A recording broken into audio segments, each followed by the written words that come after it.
ஸ்தோத்திரம். உபாகமம் புஸ்தகம் 32வது அதிகாரத்துல 12வது வசனத்தை ஒருவர் வாசிங்க பார்க்கலாம்.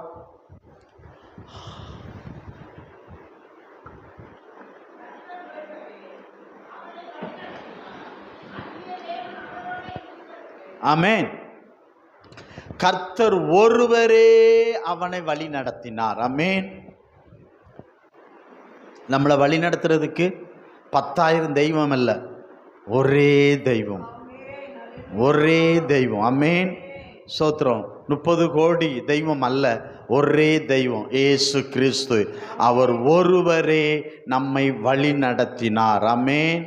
அல்லேலூயா. அதுதான் ஏசாயா புஸ்தகம் 55:8 அதில் சொல்லப்பட்டிருக்கிறது, உங்கள் வழிகள் என் வழி அல்ல. ஆமென். உங்கள் வழிகள் என் வழி அல்ல. அப்படி சொல்லப்பட்டிருக்கு பார்த்தீங்களா? உங்கள் வழிகள் என் வழிகளும் அல்லவென்று கர்த்தர் சொல்கிறார். அப்போ வழி நடத்தும் கர்த்தர், ஆமென், வழி நடத்தும் கர்த்தர் அவர் சொல்லுகிறார், உங்க வழி அல்ல. ஆமென். அது ஏன் வழி அல்ல. நல்லா கவனிங்க. அப்போ இந்த உலகத்தில் 2 வழி இருக்கு. 2 வழி. ஒன்று ஜீவ வழி, இன்னொரு வழி என்ன வழி தெரியுமா? மரண வழி இருக்கு. இப்போ 2 வழி இருக்கு. இதுல எந்த வழி நல்ல வழி என்று உங்களுக்கு தெரியாது. ஸ்தோத்திரம். அதனால தான் சங்கீதக்காரன் சொல்றான், நீ 23:3 என்னை நீதியின் பாதையில் வழி நடத்துகிறார். என்ன எந்த பாதையில் வழி நடத்துகிறார்? நீதியின் பாதையில் வழி நடத்துகிறார். நீதிமொழி 12:29 சொல்லுகிறது, நீதியின் பாதையில் ஜீவன் உண்டு, அந்த பாதையில் மரணம் இல்லை. அப்போ மரணமில்லாத ஒரு பாதையை தான் ஜீவ வழி. அந்த வழி தான் கர்த்தருடைய வழி. ஆமே. நம்ம வழி அந்த வழி அல்ல. அவருக்கு தெரியும், அவருக்கு தெரியும். ஏன்னா சங்கீதம் 139:24 நித்தியத்துக்கு போகிற நித்திய வழி, நித்திய வழியிலே கர்த்தர் நம்ம நடத்துவார். நித்தியத்துக்கு போகிற ஆமென் நித்திய வழி என்று நம்ம பார்க்கின்றோம். ஆமென். அல்லேலூயா. நல்லா கவனிங்க. நமக்கு முன்பாக 2 வழி. இந்த 2 வழியும் உங்களுக்கு தெரியாது. தெரியுமா? தெரியாது. எப்படி? உங்க வாழ்க்கை பிறந்த நாள் முதல் நீங்கள் மரிக்கிற வரைக்கும் உங்க வாழ்க்கையின் பயணத்தில் ஓடக்கூடிய ஆமென் வழி எங்கும், எந்த வழி நல்ல வழி, எந்த வழி ஆமென் தீய வழி, 2 வழி இருக்கிறது. அந்த வழி உங்களுக்கு தெரியாது. நாளைக்கு, அடுத்த வாரம், அடுத்த மாசம், அடுத்த வருஷம் நான் ஓடுகிற பாதையில், நான் நடக்கிற பாதையில் என்ன இருக்குது என்பதை எனக்கு தெரியாது. நமக்கு தெரியுமா? நாளைக்கு என்ன நடக்கும்னு உங்களுக்கு தெரியுமா? நாளைக்கு நீங்க போகிற வழியில என்ன இருக்குன்னு உங்களுக்கு தெரியுமா? நீங்க மரிக்கிற அன்னைக்கு வரைக்கும் என்ன நடக்குன்னு உங்களுக்கு தெரியுமா? தெரியாது. நமக்கு தெரியாது. அப்போ கர்த்தருக்கு தான் தெரியும். அவர் துவக்கம் பிளஸ் முடிவு. அவருடைய கண் இந்த பூமி முழுவதும் சுத்திக்கிட்டு இருக்கிறது. நமக்கு இந்த பில்டிங்கை விட்டு அந்த கண்ணுக்கு வெளியே தெரியாது. அவர் கண் இந்த பூமி முழுவதும் என்னச்சுக்கிறது? சுற்றி கொண்டே இருக்கிறது. அதனால தான் கர்த்தர் சொல்றாரு, சங்கீதம் 32:8 சொல்றாரு, உன்மேல் என் கண் வைத்து உனக்கு ஆலோசனை சொல்வேன், நான் உனக்கு போதித்து நீ நடக்க வேண்டிய வழியில உன்னை நடத்துகிற கர்த்தர் நான். ஏன்னா உன்னை நடத்தி போகிறதற்கு இந்த துவக்கத்திலிருந்து முடிவு வரைக்கும் கர்த்தர் அறிவார். நீங்களும் நானும் அறியும். ஆமென். ஆமென். நமக்கு துவக்கம் தான் தெரியும், நம்ம முடிவு தெரியுமா? ஆனா கர்த்தர் துவக்கம் முடிவு அவருக்கு தெரியும். ஒரு எல்லையிலிருந்து மறு எல்லை வரை அவருடைய கண்ணுக்கு தெரியும். நமக்கு தெரியுமா? நமக்கு தெரியாது. அப்ப நமக்கு போகிற வழி பாதை அது நல்ல பாதையா கெட்ட பாதையா என்பது நாம் அறியோம். அது நம்ம வழியும் அல்ல, அது கர்த்தர் நடத்துகிற வழி. அது ஜீவ வழி, நீதியின் வழி, மரண பாதை இல்லாத வழி. ஆமென். அதனாலதான் ஆண்டவர் சொல்றார், ஏசாயா 42:16 சொல்லுகிறது, நீங்கள் அறியாத வழியில் ஆமென் கர்த்தர் நடத்துகிறார். யோபு அதை தான் சொல்றாரு. என்ன சொல்றாரு? நான் போகும் வழியை அவர் அறிவார், நான் அறியேன். ஆமென். நான் போகும் வழி யார் அறிவார்? அவர் அறிவார், நான் அறியேன். எனக்கென்று வழி இல்லைன்னு சொல்றான். என் வழி கர்த்தருடைய வழி, அவருடைய வழிதான் என் வழின்னு சொல்றான். ஆகையா என் வழி முழுவதும் அவர் அறிவார் என்று அவன் சொல்லுகிறான் என்று பார்க்கிறோம். ஆமென். என் வழிகள் அனைத்தையும் கர்த்தர் அறிந்து இருக்கிறார் என்று பார்க்கிறோம். ஆமென். பிள்ளையாண்டவனை நடத்த வேண்டிய வழியில நடத்து. முதிர் வயது வரைக்கும் நினைச்சோம் நம்ம பிள்ளைகளை சரியான வழியில நடத்திட்டோம்னா அந்த பிள்ளைகள் ஆமென் முதிர் வயது வரைக்கும் அந்த வழியை, ஜீவ வழியை ஆமென் சரியாய் நடப்பார்கள். ஆமென். அதில் தான் பிள்ளைகளை சரியாய் நடத்தணும். அந்த இதை நமக்கு தான் இஷ்டத்துக்கு விடப்பட்ட பிள்ளை தாய்க்கு தகப்பனுக்கு லட்சம் வெக்கத்தை உண்டு பண்ணி சொல்லப்பட்டிருக்கிறது. அப்ப பிள்ளையாண்டன ஒரு நடத்த வேண்டிய ஒரு வழி இருக்கிறது. அந்த வழி தான் ஜீவ வழி. ஆமே அந்த வழியில ஆமே நம்ம நடத்த வேண்டும். நீதியின் பாதையில் ஜீவன் உண்டு, அந்த பாதையில என்ன இல்லை? மரணம் இல்லாத பாதை, நீதி. ஆமேன். நீங்க நல்லா கவனிங்க. நோவாவை ஆதியாகமம் 7:1 நோவா பார்த்து கர்த்தர் சொன்னார், நோவா நோவா உன்னை இந்த ஜனத்துக்குள்ளே நீதிமானாய் கண்டேன். ஆமேன். அல்லேலூயா. நோவாவை கர்த்தர் என்ன மானா கண்டாராம்? நீதிமானா கண்டார் அப்படி சொல்லப்பட்டிருக்கிறது. ஆமேன். நீதிமானாய் கர்த்தர் கண்டான்னு சொல்லப்பட்டிருக்கிறது. ஏன்னா வேதம் சொல்லுகிறது, நீதிமொழி 11:4 ஆமேன் சொல்லுகிறது, நீதியோ மரணத்துக்கு தப்புவிக்கும். ஏன்னா நீதியின் பாதையில் என்ன இல்லை? மரணம் இல்லை. தானியேலை தூக்கி சிங்க கெபிக்கல போட்டாங்க. அவன் சொல்றான், ராஜாவாகிய உமக்கு முன்பாகவும் என் தேவனுக்கு முன்பாகவும் நான் நீதி கேடு செய்யவில்லை, ஆகையால் அந்த நீதி என்னை மரணத்திலிருந்து விடுதலை செய்தது. புரியுதுங்களா? நீதியோ மரணத்துக்கு தப்புவிக்கும். வெள்ளியும் பொண்ணு ஐஸ்வர்யம் உன்னை தப்புவிக்காது. உங்ககிட்ட இருக்க வெள்ளி பொண்ணு பணம் பதவி படிப்பு ஆமே அழிவிலிருந்து உன்னை தப்புவிக்காது. ஆனா கர்த்தருடைய நீதி உன்னை தப்பிக்கும். ஆமே. நோவா கிட்ட இருந்த வெள்ளி பொண்ணு பணம் அவனை வர்றா வெள்ளம் என்கிற அழிவிலிருந்து தப்புவிக்கல. ஆனா நோவாவை குறித்து வேதம் சொல்லுகிறது, நோவாவோ உத்தமனும் நீதிமானுமாய் நடந்தான். அந்த நீதிமான், அந்த நீதி, அவன் நீதிமானா நடந்தான், நீதிமானா இருந்தான், நீதிமானா வாழ்ந்தான், நீதியை குறித்து பிரசங்கம் பண்ணினான். அவனை பார்த்தா அவன் மட்டும்தான் நீதிமானா இருந்தான் என்று பார்க்கிறோம். மிச்சங்கள்லாம் பார்த்தீங்கன்னா அநியாயம் அக்கிரமம் மிகுதியாய் இருந்தது. கர்த்தர் பார்த்தார், நீ பேழைக்குள்ள போப்பா. ஆமே ஆமே, நீ எங்க போ? பேழைக்குள்ள போப்பா. தோத்திரம். ஆமே. உன் நீதி இந்த அழிவிலிருந்து உன்னையும் உன் குடும்பத்தையும் பாதுகாக்கும். நீதி இல்லாதவர்களை அந்த வெள்ளம் அழிச்சு போட்டதுன்னு பார்க்கிறோம். ஆமே. தண்டு சொன்ன, நீ இந்த நீதியின் வழியில் வந்து அவன் நீதியில் அந்த அந்த அக்கிரம அநியாயம் அசுத்தம் நிறைஞ்ச உலகத்துல அவன் நீதியாய் வாழ்ந்தான், உண்மையாய் வாழ்ந்தான். அழிவுக்கு அவன் தப்புவிக்கப்பட்டான் என்று நாம் பார்க்கின்றோம். ஆமேன். அல்லேலூயா அல்லேலூயா அல்லேலூயா. அப்போ நான் சொல்றேன்ல, ஒண்ணு இந்த வழி இருக்கு பாத்தீங்களா? உங்கள் வழி அல்ல, நம்ம வழி, நம்ம காண்கிற வழி.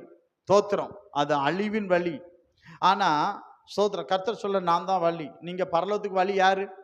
இயேசு கிறிஸ்து. இப்ப பரலோகத்தை பாருங்க, பரலோகத்துக்கு வழி அவர் தான்னாலும் அவர் எங்க இருந்து வந்தாரு? பரலோகத்திலிருந்து வந்தார். ஆமே. பரலோகத்திலிருந்து வந்தார். எதுக்கு வந்தார்? நம்ம பாவத்துக்காக மரித்தார். ஆமே. நீதிக்காக உயிர்த்தார். ஆமே.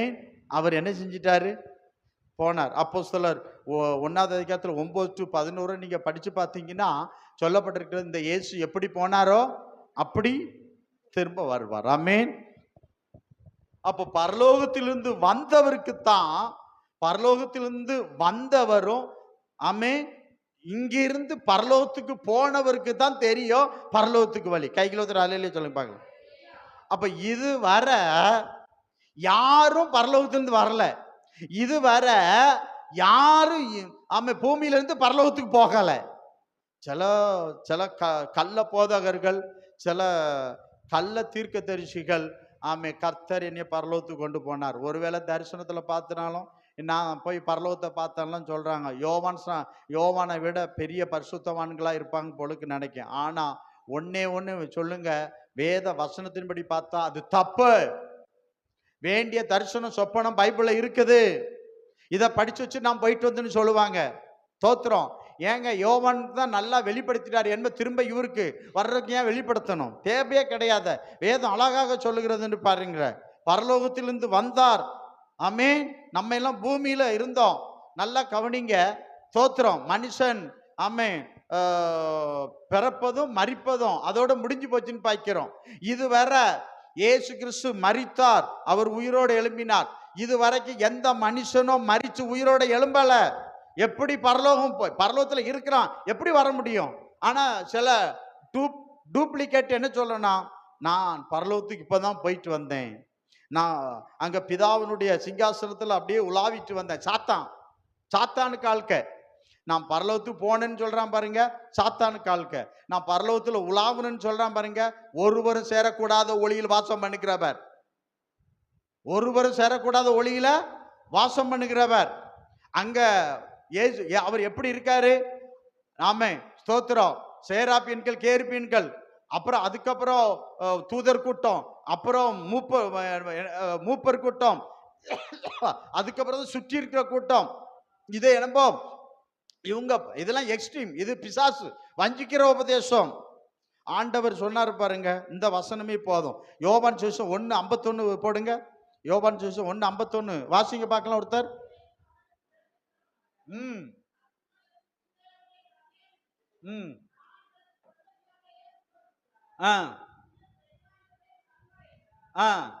பாருங்க. பின்னும் அவர் அவனை நோக்கி, வானம் திறந்து இருக்கிறதையும் தேவ தூதர்கள் மனுஷகுமாரனிடத்தில் ஏறுகிறதையும் இறங்குகிறதையும் நீங்கள் இது முதல் காண்பீர்கள் என்று மெய்யாகவே உங்களுக்கு சொல்லுகிறேன். அப்போ இயேசு கிறிஸ்து தான் என்ன பண்ணாரு? ஆமென். அங்கிருந்து வந்தாரு. ஆமென். அங்கிருந்து வந்தவருக்கு போறதுக்கு வழி தெரியும். ஆமென். அப்ப என்ன சொல்லணும்னா, நம்ம வழி அல்ல, இயேசு கிறிஸ்துவே வழி. ஆமென். யார் தான் வழி? இயேசு கிறிஸ்து தான் நமக்கு வழி. அல்லேலூயா, அல்லேலூயா. ஸ்தோத்திரம். மெக்சிகோ நாட்டுல ஸ்தோத்திரம், அந்த ஒரு தேவாலயத்துல பாருங்க, ஒரு பயங்கர காரியம் பண்ணியிருக்கிறாங்க. பரலோகத்துல உங்களுக்கு எத்தனை சென்ட் இடம் வேணும் எங்கிட்ட கொடுத்துருக்காங்க. இப்ப நடந்திருக்கு, எங்கிட்ட கொடுத்துருக்காரு கர்த்தர். இப்போ ஸ்தோத்திரம், ஒரு சென்ட் இவ்வளவு பட்டா போட்டு கொடுக்காங்களாம். பரலோகத்துல இடம் பூமியிலே பட்டா போட்டு இப்ப கொடுக்காங்களாம். ஆனா எல்லாரும் வாங்கி வச்சிருக்காங்களாம், உங்களுக்கு தான் அப்படி சொல்லி. செத்த பிறகு என்ன பிரதர் தெரியும்? முதல் செத்துட்டான், இந்த பூமியில எவ்வளவு இடம் இருக்கும், ஏதாவது கொண்டு போறானா? இப்பவுமே வஞ்சக உபதேசம். ஆமே. அப்ப என்ன சொல்றாங்க, நாங்க பரலோகத்துக்கு போகணும்னு சொல்றாங்க. இப்ப பிதா அவர்கிட்ட சொல்லியிருக்காராம், நீ ஜனங்கிட்ட சொல்லி என்ன பண்ணு, இப்பவுமே ஜனங்களுக்கு பரலோகத்துல இடம் பிடிச்சு வை. என்ன பிடிச்சு வை? இடம் பிடிச்சு வை. இந்த இடம் பிடிக்கிறதுலாம், இந்த ட்ரெயின்ல இடம் பிடிக்கிறதுலாம் ஒழுங்கினமான காரியம் தானே பண்ணுவாங்க. தோத்திரம். ஆமே. இந்த மாதிரி தப்பான உபதேசத்தை கொடுத்து இன்னைக்கு நடத்திக்கிட்டு இருக்கிறாங்க. ஆமே. அதை தான் ஏராளம் பேர் ரிசர்வேஷன் பண்ணி வச்சிருக்கிறாங்களாம். ஆமே, ஸ்தோத்திரம். அல்லேலூயா. இது தவறான, எல்லாம் கர்த்தருடைய கைகள் இருக்குன்னு பார்க்கிறோம். ஆமென். அதனால தான் நான் சொல்றேன், இயேசு கிறிஸ்து ஒருவர் தான் பரத்திலிருந்து வந்தார் பூமிக்கு. பரலோகத்திலிருந்து வந்தவர் அவர். நம்ம பூமியில பிறந்து மண்ணானவர்கள். ஆமென். ஸ்தோத்திரம். அவர் மரித்தார், அவர் மட்டும்தான் மரித்தார், அவர் உயிரோடு எழும்பினார். இது வரைக்கும் மரித்த எந்த மனுஷனும் உயிரோடு எழும்பல. லாசரு உயிரோட எழும்பின செத்துட்டாரு. ஆமே. தொற்கால் உயிரோட எழும்பின செத்துட்டா. அதுக்கப்புறம் யாரும் உயிரோட எழும்பல. இயேசு கிறிஸ்து மரித்தார், உயிரோட எழும்பினார். ஆனா திரும்ப அவர் மரிக்கல. மரித்த இயேசு இனி ஏன்னா அவர் சதா காலமும் உயிரோடு இருக்கிற தெய்வம். ஆமென், அல்லேலூயா. ஜீவன் கொடுத்த ஜீவன் உள்ள தேவன், நமக்கு ஜீவன் தந்த ஜீவன் உள்ள தேவன். அவர் உயிரோடு இருக்கிறார், அவர் மரிப்பதில்லை. ஆமென். அதனால தோத்திரம். நான் போனேன் வந்தேன்னா நம்பாதீங்க, இதுக்கு மேல உங்க பாடு. கர்த்தருக்கு ஸ்தோத்திரம், அல்லேலூயா. அப்போ என்ன செய்யணும்னா பரிசுத்த ஆவியை நம்மளை நடத்தணும். பரிசுத்த ஆவியை நடத்துறதுக்கு நம்மளை ஒப்பு கொடுக்கணும். அதான் நான் சொல்ல, ரெண்டு வழி இருக்கிறது. எந்த வழி? அந்த வழி கர்த்தர் வச்சிருக்க வழி தான் என் வழி. ஆமே, உங்க வழி என் வழி அல்ல, என் வழியா நீங்க வாருங்கள் தான் ஆண்டவர் சொல்லுகிறார் பார்க்கிறோம். ஆமென், அல்லேலூயா. ஆமா, சங்கீதம் 141:10 பாருங்க. ஆமா, ஸ்தோத்திரம். சங்கீதக்காரன் ஜெபம் பண்றான். என்ன ஜெபம் பண்றான் தெரியுமா? உமக்கு பிரியமானதை செய்ய எனக்கு கற்றுத்தாரும், உம்முடைய நல்ல ஆவியானவர் என்னை செம்மையான வழியிலே நடத்துவாராக. ஹலோ ஹலோ, ஆமென். ஜெபம் பண்றான். என்ன ஜெபம் பண்றான்? நல்ல ஆவியானவரே என்னை ஜீவ வழியில நடத்தும், அதுதான் நல்ல வழி, அந்த வழியில நடத்தும் என்று அவன் செபிக்கிறான் என்று பார்க்கிறோம். ஆமென், அல்லேலூயா, அல்லேலூயா. 1 சாமுவேல் 22:3 நீங்க படிச்சு பார்த்தா தாவீதின் வாழ்க்கையில ஒரு ஆமென் நெருக்கம் இக்கட்டு வந்து விட்டதுன்னு பார்க்கிறோம். அவன் போடுங்க பார்க்கலாம், வாசிங்க. தாவீது அவ்விடத்தை விட்டு மோவாபியரை சேர்ந்த மிஸ்பேக்கு போய் மோவாபின் ராஜாவை பார்த்து, தேவன் என்னை எப்படி நடத்துவார் என்று நான் அறிய மாட்டோம். அப்ப செபிக்கிறான். என்ன சொல்ல? அவன் செபிக்கிறான் பார்க்கிறோம். ஆமே, அவன் செபிக்கிறான் என்ன இப்படி நடத்தணும். ஆனா கேட்கிறான், ஆண்டவரே இன்னைக்கு நீர் என்னை எப்படி நடத்துவீர் என்று அறிந்தான். ஏன்னா என் வழியா நான் போனா அது தப்பாயிரும், உங்க வழியா போனா எனக்கு ஆசீர்வாதமா இருக்கும். ஆமே, தாவீதின் வழி கர்த்தரின் வழி அல்ல, கர்த்தரின் வழியே தாவீதின் வழி. அப்படின்னா என்ன செய்யணும்னா ஒவ்வொரு நாளும் கர்த்தாவே என்னை இன்னைக்கு நடத்துகிற வழி என்று நாம் அறியணும். நம்ம குடும்பம் அறியணும், நம்ம பிள்ளைகள் அறியணும். எந்த வழி ஆண்டவர் என்னை எப்படி நடத்த நீ சுத்தமா இருக்கிறீரோ அப்படியே என்ன நடத்தும்படி ஒப்படைக்கிறேன். அதுதான், அப்பதான் கர்த்தர் நடத்த முடியும்னு பார்க்கிறோம். இல்லைன்னா நடத்த முடியாது. தன் இஷ்டத்துக்கு விடப்பட்ட பிள்ளை வெக்கத்துக்கும் அவமானத்துக்கும் உள்ளாக்கப்படும் சொல்லப்பட்டிருக்கிறது. ஸ்தோத்திரம். என் வழி தனி வழி, என் வழி தனி வழி அப்படின்னு போற அது பிரச்சனைக்கு வந்துடும் பார்க்கிறோம். ஆனா தாவீது எனக்கு ஒரு வழி வைக்கல. தாவீது என் வழி அல்ல, என் கர்த்தருடைய வழியே என் வழி. செபித்தான். ஒவ்வொரு நாளும் அவர் வழி நடத்தலுக்காக காத்திருந்து அவர் வழி நடத்துகிறபடியே நடத்தப்பட்டான். கைகளை ஒருத்தர் அல்லேலூயா சொல்லுங்க பார்க்கலாம். நீங்க பாருங்க 2 சாமுவேல் 5வது அதிகாரத்துல 2வது வசனத்தை வாசிங்க. பாருங்க, அப்ப சொல்லப்பட்டிருக்க பாருங்க, சவுல் எங்கள் மேல் ராஜாவாக இருக்கும் போதே பாருங்க, இஸ்ரவேல் அவர் ராஜாவா இருக்காரு.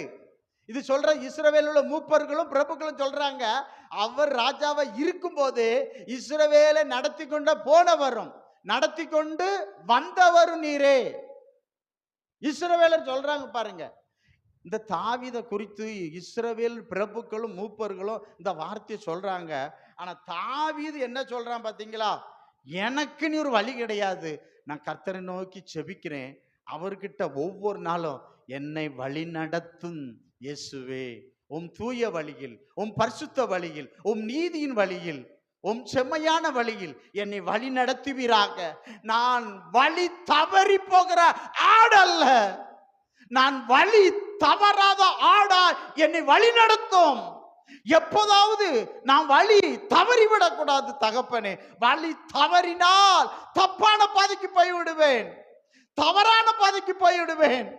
ஆனா வழி தவறவில்லை என்றால் சரியான பாதைக்கு போவேன், சரியாய் போய் நான் சேருவேன். அல்லேலூயா. அப்படிதானே? வழி தவறுகிற ஆடு நிலைமை என்னாங்க தெரியுமா? சிங்கம், புலி, கரடி இறையாகி போயிடும். ஆமென், அல்லேலூயா. வழி தவறக்கூடாது, வழி தவறக்கூடாதுன்னு பாய்க்கிறோம். ஆமே, தோத்திரம், லேலுயா. அதனாலதான் ஒரு பாட்டு கூட உண்டு, நடக்க சொல்லி தாரும். ஆமே, நடக்க சொல்லி தாரும். நான் பாட்டை பாட விரும்பல. ஆமே, ஏன்னா சோத்திரம், இந்த இப்படி ஒரு இஸ்ரவேலை நடத்தினவரே எனக்கு நடக்கும் பாதையை காட்டுங்கப்பா. ஆமே, அவர் கேட்டாரே. நம்மளை என்ன செய்யணும்? கர்த்தர்ட்ட தாவீதை போல என்ன செய்யணும்? கேட்கணும். கர்த்தர் நடத்துகிறபடி சபையை நான் நடத்தணும். கர்த்தர் நடத்துகிறபடி நீங்கள் நடக்கணும். உங்க குடும்பம் நடத்தப்படும் என்றால் நோவாவை போல, ஆமே, நல்ல வழியில போய் அழிவிலிருந்து நீங்களும் உங்க குடும்பமும் தப்புவிக்கப்படுவீர்கள், பரலோகம் வருவீர்கள். 2 பாதை சொன்னேன். அதனால சொல்றேன், நாளைக்கு என்ன நடக்கும், நான் போற பாதையில என்ன பள்ளம் மேடு என்னெல்லாமோ இருக்கு, இருள் நிறைந்த இருக்கு. ஸ்தோத்திரம். ஆனா நமக்கு நல்லதா தான் தெரியும் முதல்ல பார்க்கும்போது. ஆனா அங்க என்ன இருக்குன்னு உனக்கும் தெரியாது, ஆமா, எனக்கும் தெரியாது. ஆகையா கர்த்தருக்கு தெரியும் அந்த பாதை எப்படிப்பட்ட, நீ போற பாதை நல்ல பாதையா கெட்ட பாதையா என்பது யாருக்கு தான் தெரியும்? கர்த்தருக்கு தெரியும். அதனால சொல்றாரு, உன் பாதை என் பாதை இல்லை, என் பாதைக்கு நீ வா, உன்னை நான் சரியாய் நடத்துவேன். ஆமே, நித்திய வழியிலே நடத்தி நித்தியத்துக்கு நேரம் உன்னை வழி நடத்துவேன். அதுதான் என் பாதை. அந்த பாதையில மரணம் இல்லை, துக்கம் இல்லை, வேதனை இல்லை, வருத்தம் இல்லை. ஆமே, ஸ்தோத்திரம். அந்த பாதையா கர்த்தர் நம்மை நடத்துவார். அல்லேலூயா. இதை நடத்துகிறவர் யாரு? பரிசுத்த ஆவியார். அப்ப பரிசுத்த ஆவியானவர்கிட்ட நம்ம ஒவ்வொரு நாளும் ஒப்படைச்சிடணும். ஆவியானவரே வாரோ, நீர் என்னை நடத்தோ, என் குடும்பத்தை நடத்தோ. என்னையும் என் குடும்பத்தை நடத்துகிறவர் பரிசுத்த ஆவியானவர். இந்த சபையை நடத்துகிறவர் பரிசுத்த ஆவியானவர். அல்லேலூயா. பழைய ஏற்பாட்டு காலத்துல எய்த்து, ஆமே, எய்த்து டு கானான் வரை வழி நடத்த, ஆமே, ஸ்தோத்திரம், பரிசுத்த ஆவியானவர் எப்படி வழி நடத்தினார் அப்படின்னா, ஆமேன், மேகஸ்தம்பம் அக்கினி ஸ்தம்பத்தை கொண்டு வழி நடத்தினார். யாத்திராகம புஸ்தகம் 13வது அதிகாரத்துல 21, 22 வாசிங்க பார்க்கலாம்.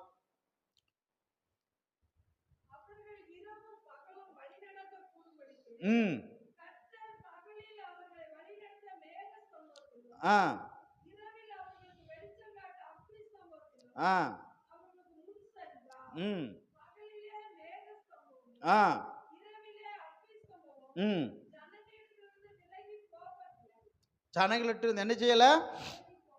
இப்ப பாருங்க, கானான்ல இருந்து தான் இவங்க எகிப்துக்கு போனாங்க. 430 வருஷம் எகிப்துல இருந்துட்டாங்க.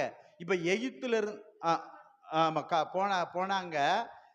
கானான்ல இருந்து எகிப்து போனாங்க. இப்போ எகிப்துல இருந்து கானானுக்கு வர்றதுக்கு இஸ்ரவேலருக்கு வழி தெரியுமா? எத்தனை தலைமுறை போயிட்டு கானானே அவங்க என்ன பண்ணிட்டாங்க? மறந்துட்டாங்கன்னு பாய்க்கிறோம். ஆனா நீங்க பாருங்க, இப்போ கர்த்தர் மோசேயை எழுப்புகிறார். மோசேயை எழுப்பி என்ன செய்கிறார் என்றால் அந்த மக்களுக்கு சுவிசேஷம் சொல்லுகிறான்னு பாய்க்கிறோம். பாலுந்தேனும் ஓடு ஒரு நல்ல தேசத்தை கர்த்தர் வச்சிருக்க, வாங்கன்னு சொல்றாரு. அவன் மூலம் எழுப்பிட்டு என்ன செய்யறாங்க, வாராங்க. அந்த சனங்களை என்ன செய்தார் என்றால், கர்த்தருடைய ஆவியானவர் மேக ஸ்தம்பமாய் அக்கினி ஸ்தம்பமாய் இருந்து கர்த்தர் அந்த சனத்தை வழி நடத்தினார் என்று பார்க்கிறோம். நீங்க என்னாகும் புஸ்தகம் இதை வாசிங்க, இதை கட்டாயம் வாசத்தை உங்களுக்கு புரியும். என்னாகும் புஸ்தகம் 9வது அதிகாரத்துல 15லிருந்து 23 வரை வாசிங்க பார்க்கலாம். ஆ ஆ ஆ ஆ ஆ ஆ ஆ ஆ ஆ ஆ ஆ ஆ ஆ ஆ ம் ஆ ஆ ஆ ம் ம் ஆமென். போதுமா? பாருங்க, இப்போ கானானுக்கு பாதை காட்டுறது எதுன்னு சொல்லப்பட்டிருக்கு பாருங்க. ஆமென். அக்கினி ஸ்தம்பம், மேக ஸ்தம்பம். நீங்க பாருங்க. ஆமா, ஸ்தோத்திரம். இரவுல வெளிச்சம் காட்ட அக்கினியாய் மாறிடும், பகல்ல மேக ஸ்தம்பமா மாறிடும். இந்த அக்கினி ஸ்தம்பம் மேக ஸ்தம்பமும் தான் அவர்களுக்கு வழியா பாதையாய் அமைந்தது. அது எழும்பிட்டுனா புறப்படுவாங்க, அது போகிச்சுன்னா நடந்து போவாங்க. அது எங்க போய் நிற்குதோ அங்க இருந்துருவாங்க. மேகம் எழும்பாட்டா அவங்க பிரயாணம் பண்ண மாட்டார்கள். இப்படி 40 வருஷம் அந்த மேகசம்மம் அக்னிசம் அவங்களுடைய விலகாமல் அவர்கள் கானானுக்கு போய் சேர்ந்தார்கள். கானானுக்கு போன பிற்பாடு தான் மன்னா ஒளிந்தது, மேகசம்ம அக்னிசம்மம் அவர்கள்ட்ட விலகினது என்று பார்க்கிறோம். அப்போ கானானு கொண்டு போகிற வரைக்கும் மேகஸ்தம்பம் அக்னிஸ்தம்பம் பரிசுத்த ஆவியின் அவர்கள்ட்ட விலகாமல் அவர்கள் என்ன செய்தார்கள், கொண்டு வந்தார்கள் பார்க்கிறோம். ஆமென். அல்லேலூயா. அப்போ இஸ்ரவேல் ஜனங்களை எகிப்திலிருந்து நல்லா கவனிங்க. ஆமென், ஸ்தோத்திரம். கானானுக்கு வழிநடத்துறது மேகஸ்தம்பம் அக்னிஸ்தம்பம் பரிசுத்த ஆவியானவர் வழி நடத்தினார் என்று பார்க்கிறோம். அப்படி என்றால் வழிநடத்தினார் என்றால் நல்லா கவனிங்க, வழிநடத்தினால் என்றால் மோசே தேவையா? சொல்லுங்க பார்க்கலாம். இந்த மேகஸ்தம்பம் அக்னிஸ்தம்பம் வர்றதுக்கு முன்னாலே கர்த்தர் யாரை பயன்படுத்தினாரு? மோசையைத்தான் கொண்டு என்ன சொன்னார்? சுவிசேஷம் சொன்னார். என்ன சுவிசேஷம் சொன்னார்? நீங்க ரொம்ப நெருக்கத்திலும் கஷ்டத்திலும் இருக்கு, இது வேண்டாம், இது அடிமைத்தனத்தின் நாடு, உங்களுக்கு சுதந்திரமாகிய செழிப்பான பாலுந்தேன்னு ஓடக்கூடிய நல்ல தேசம் இருக்கு. அப்படி சுவிசேஷம் யாரை கொண்டு வந்து சொன்னாருன்னா மோசையை கொண்டு கர்த்தர் சொன்னார் என்று பார்க்கிறோம். ஆமென். நீங்கள் பாதை வழிதான் மேகஸ்தம்பம் அக்னி ஸ்தம்பம். ஆனா அந்த ஜனங்களை நடத்த கர்த்தர் மோசையை பயன்படுத்தினார். எப்படி பயன்படுத்தினார்? மோசையை கூப்பிட்டார், ஜனங்களை வழி நடத்துவதற்குரிய பிரமாணங்களை கொடுத்தார். இந்த பிரமாணத்தின்படி உன் ஜனத்தை வழி நடத்து. மோசையை கூப்பிட்டார், பேசினார். ஆமென். ஜனங்களை கூப்பிட்டு பேசல, ஆரோனை கூப்பிட்டு பேசல, மோசையை கூப்பிட்டு தான் பேசினார்னு பார்க்கிறோம். ஆமென். அல்லேலூயா. வேதம் சொல்லுகிறது, சங்கீதம் 103:7 சொல்லுகிறது. ஆமென், ஸ்தோத்திரம். மோசேக்கு ஆமென் தாம் வைத்திருக்கிற வழிகளை மோசேக்கு வெளிப்படுத்தினார், ஜனங்களுக்கு அல்ல, ஆரோனுக்கு அல்ல.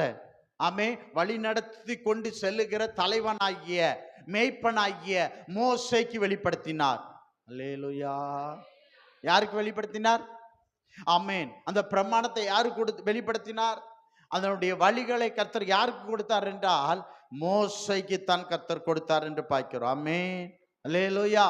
இப்ப இஸ்ரவேல் ஜனங்களும் சொல்லல, எங்களை மேகஸ்தம்பம் அக்னி ஸ்தம்பம் வழி நடத்துது, எங்களுக்கு மோசே வேண்டாம் அப்படின்னு சொல்லல. அவங்க சொல்றாங்க, மோசே நீ வேணும், கர்த்தர் எங்களோட பேசினா நாங்க செத்து போயிருவோம். ஆமென். நீ கர்த்தர் எங்களோட பேசக்கூடாது. யார் தான் பேசணும்? நீ தான் எங்கிட்ட பேசணும். ஆமென். கர்த்தர் முகமுகமா மோசே பார்த்தான். அவன் மோசேயின் முகத்தை பார்க்க இவங்க என்ன செஞ்சாங்க? பயந்தாங்கன்னு பார்க்கிறோம். ஆமென், ஸ்தோத்திரம். என்ன 21வது அதிகாரத்துல பாருங்க, மோசே நாங்க கர்த்தருக்கு விரோதமா என்ன பண்ணிட்டோம்? பாவம் பண்ணிட்டோம். எங்க விண்ணப்பத்தை கர்த்தர் கேட்க மாட்டாரு, நீ எங்களுக்காக வேண்டுதல் பண்ணு. கைகளை உதற அல்லேலூயா சொல்லுங்க பாருங்க.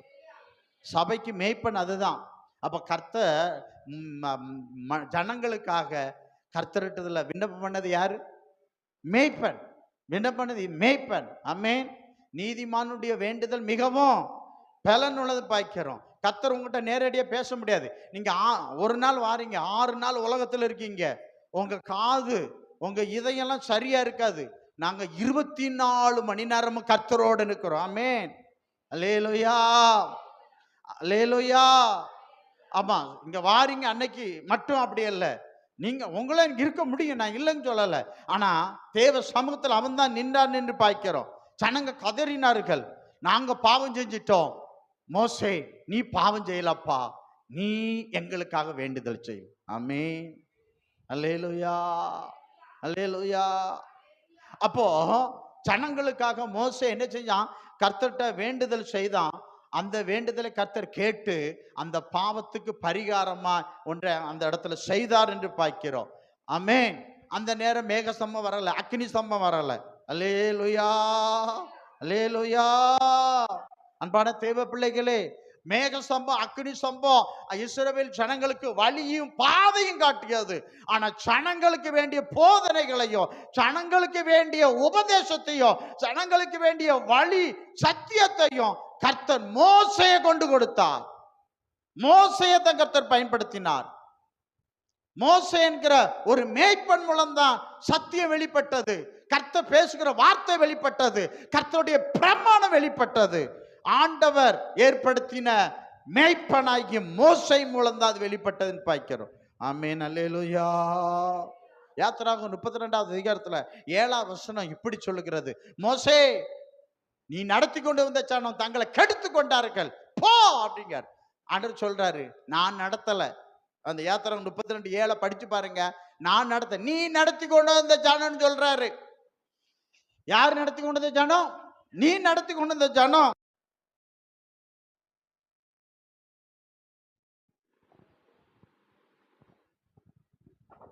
Praise the Lord. யார் ஜனம்? உன் ஜனம். உன் ஜனம் போயிடு அப்படி சொல்றாரு. யார் ஜனம்? ஜனம் மோசேக்கு ஜனமா? தோத்திரம். மோசே வழி நடத்துறான். உன் ஜனம். ஆமென். என்னாகும் 27வது அதிகாரத்துல 15வது வசனத்துக்கு 22 வரை படிச்சு பாருங்க. மோசே நீ இல்ல, அடுத்தது யோசுவான்னு சொல்றான். ஆண்டவரே அவர்கள் மேய்ப்பன் இல்லாத யோசுவாவை அவன் வழி நடத்தான் உனக்கு பின்னால் அப்படின்னு சொல்லிட்டு கர்த்தர் மோசே பிற்பாடு யோசுவாவை கொண்டு கானானுக்குள்ள அந்த மக்களை கொண்டு சேர்த்தார். ஆமென், அல்லேலூயா. சங்கீதம் 77:20 மோசே ஆரோன் என்பவர்களால் இஸ்ரவேல் ஜனத்தை ஒரு ஆட்டு மந்தை போல வழி நடத்தினார். ஆமென். ஏசாயா 40:11 அதைத்தான் சொல்லுகிறேன்னு பார்க்கிறோம். அப்படின்னா எகிப்தில் இருக்கிற மக்களை வெளியே கொண்டு வந்து ஆமென் மேகஸ்தம்பம் அக்னி ஸ்தம்பம் தான் வழி நடத்தினாலோ கர்த்தர் ஒரு தலைவனை, கர்த்தர் ஒரு மேய்ப்பனை, கர்த்தர் அந்த மேய்ப்பன் மூலம்தான் அந்த சனம் வழி நடத்தினாரே தவிர அவரே வந்து டைரக்டாக அல்ல. அல்லேலூயா, அல்லேலூயா. மோசைக்கு செவி கொடாதவன் அது ரொம்ப பயங்கரமா இருக்குதுன்னு பார்க்கிறோம். செவி கொடுத்தவர்கள் அங்க போனார்கள் என்று பார்க்கிறோம். தோத்திரம். இது பழைய ஏற்பாடோட நிறுத்திக் கொள்வோம். நீங்க என்ன ஒரு காரியத்தை பாருங்க, புதிய ஏற்பாட்டுக்கு வாங்க. புதிய ஏற்பாட்டுல சங்கீதக்காரன் செபிக்கிறான். என்ன சொல்லி செபிக்கிறான் பாருங்க. சங்கீதம் 43:3 வாசிங்க. புதிய ஏற்பாட்டுல இவன் செபிக்கிற வசனம் நமக்கு முக்கியமானது. சங்கீதம் 43:3 வாசிங்க பார்க்கலாம். உமது வெளிச்சத்தையும் உமது சத்தியத்தையும் அனுப்பி அருளும், அவைகளை உமது வெளிச்சம் அப்படிதானே, அக்கினி ஸ்தம்பம் உமது வெளிச்சம் உம்முடைய சத்தியம் அனுப்பி அருளும், அவைகள் என்னை நடத்தி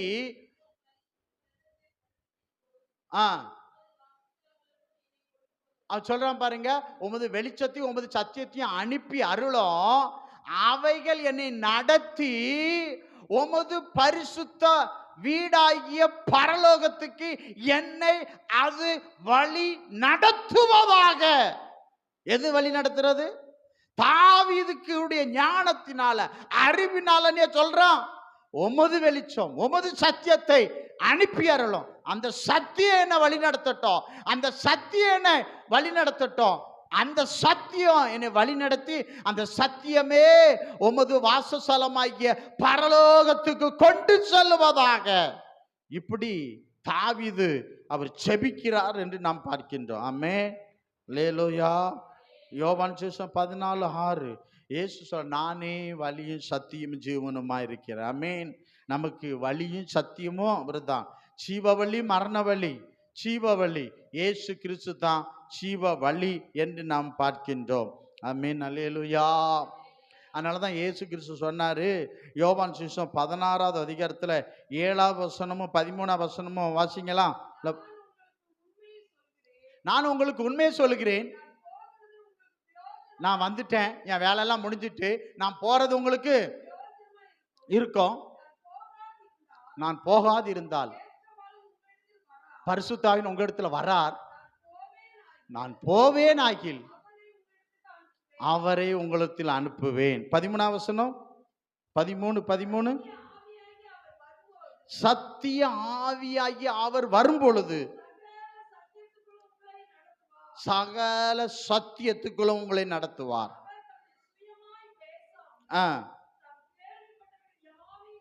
சொல்லி அறிவிப்பார். அப்ப கர்த்தர் சொல்றார், என்ன சொல்றார்? நல்லா கவனிங்க. நான் போவேன், போய் சத்திய ஆவியை அனுப்புவேன் அப்படின்னு சொல்றார். என்ன சொல்றார்? சத்திய ஆவியை அனுப்புவேன் என்று ஆண்டவர் சொன்னார். எப்ப அனுப்புனாரு? சீசர்களை மேல் மாடியில வச்சுட்டு, ஆமே, பெந்தேகோஸ்தே நாள்ல அந்த பரிசுத்த ஆவி என்ன சீசருக்கு மேல என்ன செஞ்சது? அந்த சத்திய ஆவி ஊற்றப்பட்டது என்று பார்க்கிறோம். பெந்தேகோஸ்தே நாள்ல சீசர் மேல என்ன செஞ்சது? ஊற்றப்பட்டது என்று பார்க்கிறோம். நல்லா கவனிங்க, ஊற்றப்பட்டதுன்னு பார்க்கிறோம். அப்பந்தான் சபை உருவானது. அப்பதான் என்ன உருவானது? சபை உருவானது. ஆமே. சபைக்கு கர்த்தர் யாரை அங்க வைத்தாரண்டா? மேய்ப்பனாகிய சீசர்களை வச்சிருந்தார். அப்போ ஆதி சபையை நடத்தினவர் யாருன்னா சத்திய ஆவியான ஒருத்தர் இருந்தார், இல்லைங்கல்ல. ஆனா மனித உருவத்துல யார் இருந்தார்னா சீசர்கள். சீசர்கள் மூலம் சத்திய ஆவியானவர் சபை ஜனங்களை பரிசுத்த ஆவியான வழி நடத்தார். யாரை தான் பயன்படுத்தினார்? சீசர்களை பயன்படுத்தினார். ஆமே. பழைய ஏற்பாட்டில் மோசே, ஆரோன், யோசுவாவை கர்த்தர் பயன்படுத்தினது போல புதிய ஏற்பாட்டில் யாரை கர்த்தருடைய ஆவியானவர் பயன்படுத்தினார் என்றா சீஷர்கள். பின்வந்த பரிசுத்தவான்களை பரிசுத்த ஆவியானவர் பயன்படுத்தினார் என்று பார்க்கிறோம். அதனால தான் சொல்லப்பட்டிருக்கு அப்போஸ்தலர் 20வது அதிகாரத்தில் 28வது வசனத்தை நீங்க வாசிங்க பார்க்கலாம். போடுங்க. உங்களை குறித்தோம்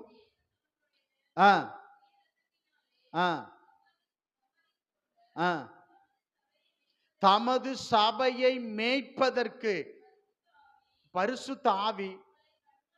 இந்த கண்காணிலாம் யாரு? மேய்ப்பர்கள். மேய்ப்பர்கள். ஆமென். அப்ப சபைக்கு மேய்ப்பனை கர்த்தர் வச்சிருக்கிறார். ஆமென். பாஸ்டர்ஸை வச்சிருக்கிறார். அங்க பரிசுத்த ஆவிதான். ஆனா சபைக்கு பரிசுத்தன் யாரை வச்சிருக்காரு? மேய்ப்பர்களை கர்த்தருக்கு வச்சிருக்கான்னு பார்க்கிறோம். அப்போ பரிசுத்த ஆவியானவர், நல்ல கவனிங்க, பரிசுத்த ஆவியை பெற்றுக்கொண்ட, சத்திய ஆவியை பெற்றுக்கொண்ட தேவ மனிதர்கள் மூலம் தேவ ஜனங்கள் நடத்தப்பட்டார்கள் பார்க்கிறோம். அப்போ சபையை நடத்துவதற்கு என்ன தகுதி வேணும் அப்படின்னா சத்திய ஆவியின் அபிஷேகத்தை பெற்ற தேவ மனுஷனா இருக்கும். இத சீஷர்கள் பெற்று இருந்தார்கள் என்று நாம் பார்க்கின்றோம். ஆமென். அல்லேலூயா, அல்லேலூயா. அப்போ இன்னைக்கு சபையை நடத்துறதுக்கு கர்த்தர் பழைய ஏற்பாட்டில் மோசே, ஆரோன், யோசுவாவை கர்த்தர் பயன்படுத்தினது. அவரும் வழி மேகஸ்தம்பம், அக்னி ஸ்தம்பம் இருந்தாலும் ஜனங்களை மோசே மூலம் தான் கர்த்தர் வழி நடத்தினார். இன்னைக்கு புதிய ஏற்பாட்டில் இருந்தாலும் சத்திய ஆவி ஊற்றப்பட்டாலும் சீசர்கள், பிற்பாடு வந்த பரிசுத்தவான்கள். இன்னைக்கு பைபிள் சொல்லுகிறது, என்ன சொல்லுகிறதுனா மந்தையை காப்பதற்கு பரிசுத்த ஆவியானவர் மேய்ப்பர்களை அவர் கண்காணியா வைத்திருக்கிறார். சுவிசேஷகர் அல்ல. யாரு அல்ல? சுவிசேஷம். 5 வகை ஊழியம் இருக்கு. 5 வகை ஊழியம் எங்க தான் இருக்கணும்? சபைக்குள்ள தான் இருக்கணும். ஆனா இந்த நாட்களில் இல்லை, 4 திசையில இருக்காது. கர்த்தர் பார்த்துட்டு போட்டோம். ஆனா சபையை கண்காணிக்க மேய்ப்பனை தான் பரிசுத்த ஆவியானவர் அன்னைக்கும் பயன்படுத்தினார், இன்னைக்கும் கர்த்தர் பயன்படுத்தினார் என்று பார்க்கின்றோம். ஆமென். அல்லேலூயா, அல்லேலூயா, ஸ்தோத்திரம். அதனாலதான் யோவான் 14:17 வாசிங்க.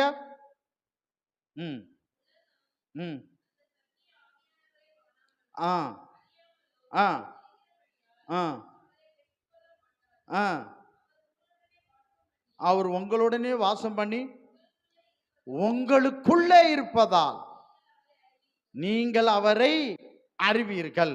ஆமென்.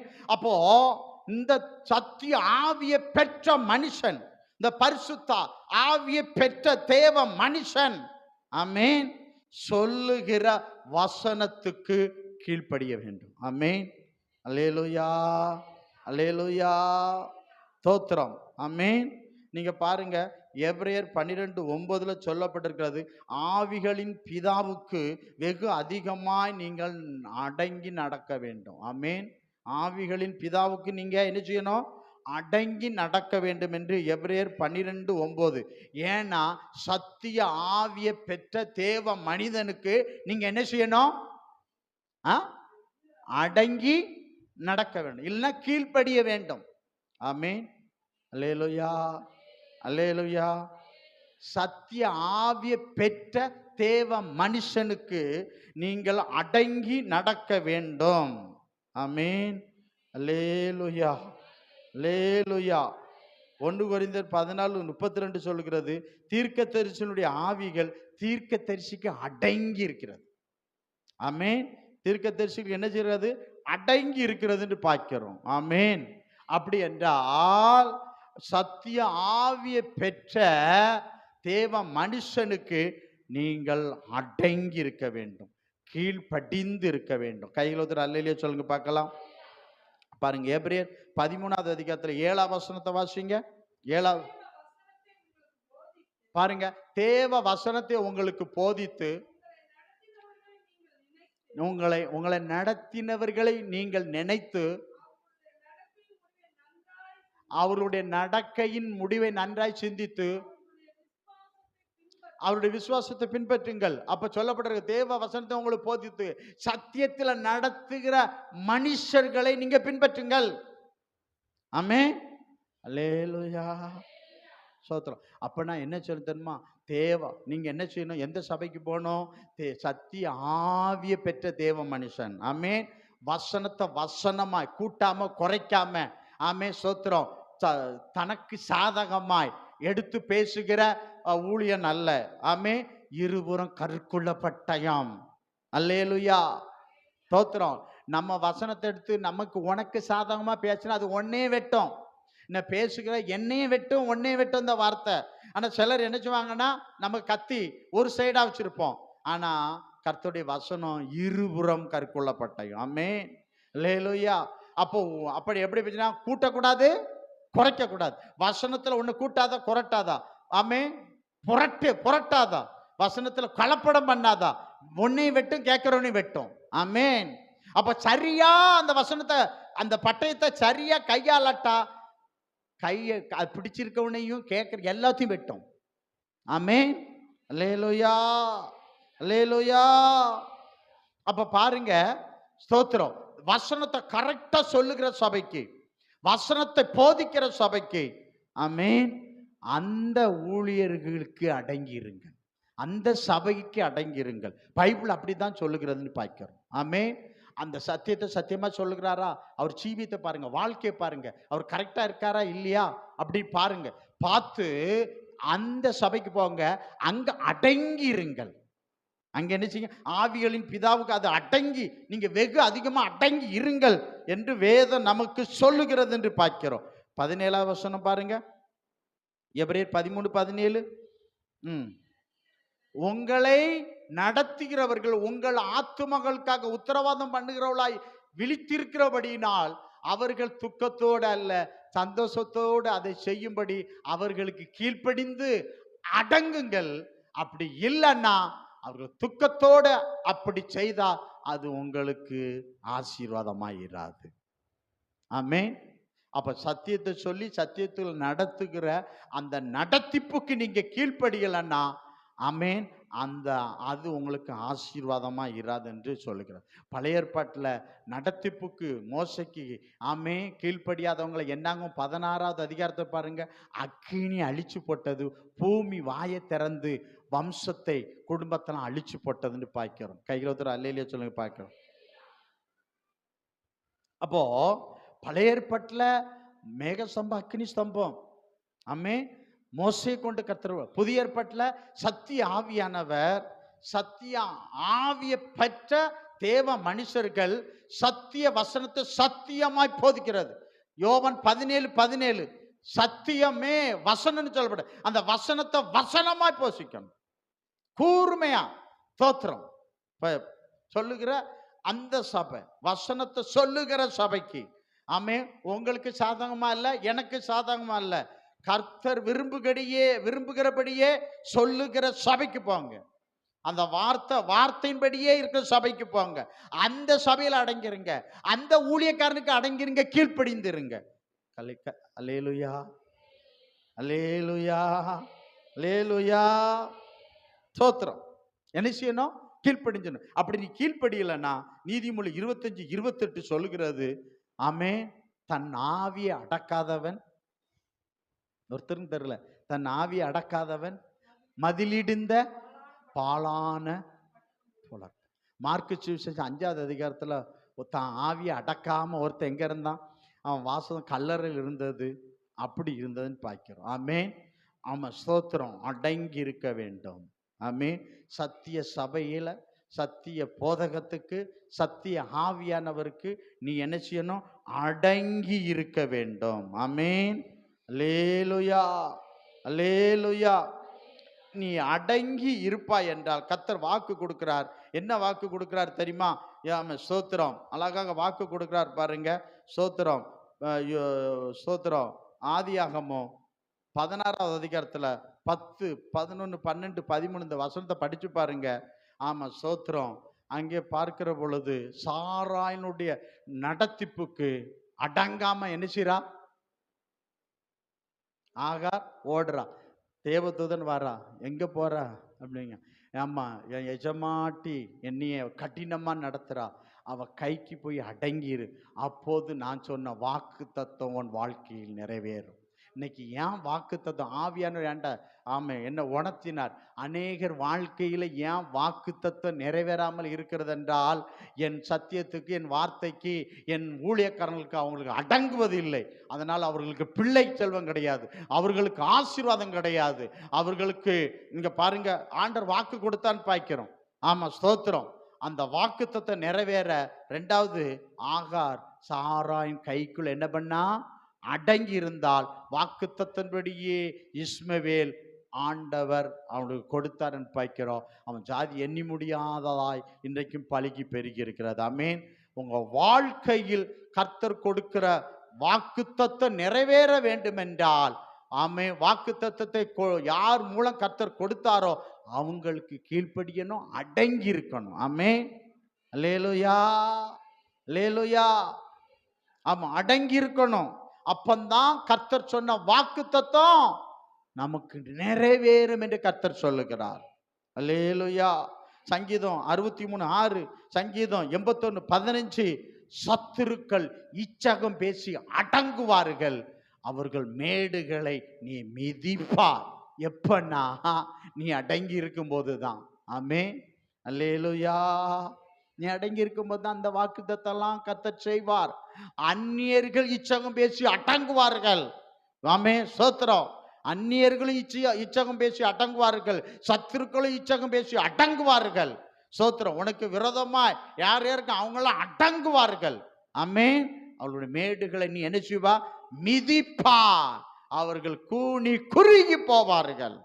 கர்த்தர் தம்முடைய வாக்குத்தத்தத்தை அவர் நிறைவேற்றுவார். அல்லேலூயா. அப்படி சொல்லிட்டு இன்னொரு வாக்கு கொடுக்கிறார். இந்த சங்கீதம் 48:14, இந்த தேவன் என்னென்றைக்கும் உள்ள சதா காலம் உள்ள தேவன், மரண பரியந்தம் வரை கர்த்தர் உன்னை நடத்துவார். வெளிப்படுத்தல் 7:17 சொல்லுகிறது.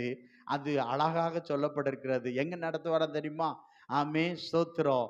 ஆனா அழகா சொல்லப்பட்ட சிங்காசன் பத்திரிக்கை ஆட்டுக்குட்டியான இவர்களை மேய்த்து இவர்களை ஜீவ தண்ணீர் உள்ள ஊற்றண்டைக்கு நினைச்சுவார், நடத்துவார், நடத்துவார். நமக்கு தெரியாது, அது அவர் தான், பரிசுத்தாவியனும் தெரியும், அவர் நடத்துவார். இன்னொரு வாக்கு அழகா கொடுக்கிறாரு. ஏசாயா புஸ்தகம் 58:11 அழகா தாராரு பாருங்க. கர்த்தர் நித்தம் உன்னை நடத்தி மகா வறட்சியான காலத்தில், ஆமே, உன் ஆத்துமாவை திருப்தியாக்கி உன் எலும்புகளெல்லாம் நினமுள்ளதாக்குவா. நீ வற்றாத நீரூற்று போல வளமிக்க தோட்டத்தை போல இருப்பா. ஆண்டவர் அங்க நடத்துவார், அருமையா நடத்துவார்.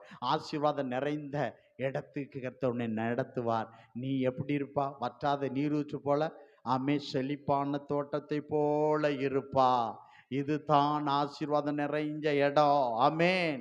ஆண்டவர் முடிவு அங்க கரெக்டா இருந்தது. இந்த இடம் போறதுக்கு உனக்கு தெரியாது, அந்த பாலுந்தேனும் போற இடம் அவங்களுக்கு தெரியாது, பரலோகம் போற இடம் நமக்கு தெரியாது. சத்திய ஆவியானவர் தான் நம்மளை இந்த இடத்துக்கு கொண்டு நடத்துவார். ஆமென்.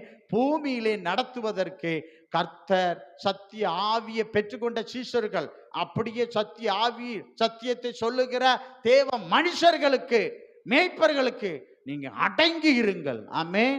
நீங்க கீழ்ப்படிந்து இருங்கள். அப்பொழுது கர்த்தர் சொன்ன இந்த வாக்கு தத்தத்தை இன்றைக்கே கர்த்தர் நிறைவேற்றுவார். ஆமென். நிறைவேற்றுவார், நிறைவேற்ற மாட்டாரா? நிறைவேற்றுவார். என்னதான் இருந்தாலும் ஆண்டவர் சொன்ன மோசே மூலம்தான் கானானுக்கு வழி நடத்தினார். இன்னைக்கு ஆமா சோத்திரம். அதான் சொல்லுங்க, சத்தியம் சொல்லுற சபைக்கு போங்க. சத்திய வசனத்தை கூட்டாம குறைக்காம தனக்கு உனக்குன்னு எடுக்காம உள்ளதை உள்ளபடி இருபுறம் கற்குள்ள பட்டயோ ஆமே சத்தியத்தை சத்தியமா சொல்லுகிற சபைக்கு போங்க. அந்த ஊழியக்காரன் அடங்கிருங்க, அந்த ஊழியர் கீழ்ப்படிந்திருங்க. கர்த்தர் சொன்ன வாக்கு தத்துவம் உனக்கு நிறைவேறும். உன் சத்துருக்கள் இச்சகம் பேசி அடங்குவார்கள். அவர்கள் மேடுகளை நீ மிதிப்பா, உனக்கு முன்பாக அவர்கள் கூனி குறுகுவார்கள். ஆமே. நீ கீழாகாமல் கர்த்தர் உன்னை மேலாக்குவார். நீ வாழாகாம கர்த்தர் உன்னை தலையாக்குவார். நம்ம எல்லாம் எழும்பி நில்லுங்க, ஆண்டவரை நோக்கி பார்ப்போம். கர்த்தாவே, என்னை நீர் நடத்தும் ஆண்டவரே. ஆண்டவரே சோத்திர பரிசுத்த ஆவியானவர். அன்னைக்கு மேகஸ்தம்பம் அக்கினி ஸ்தம்பம் இருந்தாலும் மோசே கொண்டு கர்த்தர் வழி நடத்தினார். இன்னைக்கு வழி நடத்துறது கர்த்தர் சத்திய ஆவி. சத்திய ஆவி ஒருத்தர் இருந்தாலும் ஆமே சபையை மேய்க்க கர்த்தர் ஒரு மேய்ப்பனை கர்த்தர் வச்சிருக்கிறார். சத்திய ஆவியை பெற்ற மேய்ப்பனுக்கு நான் அடங்கியிருப்பேன் அப்படின்னு சொல்லி நீங்க ஆமே கர்த்தர்ட்ட ஒப்பு கொடுங்க. ஆண்டவர் உங்களை ஆமே தமது வாக்கு தத்தத்தை இன்றைக்கு அவர் நிறைவேற்றுவார்.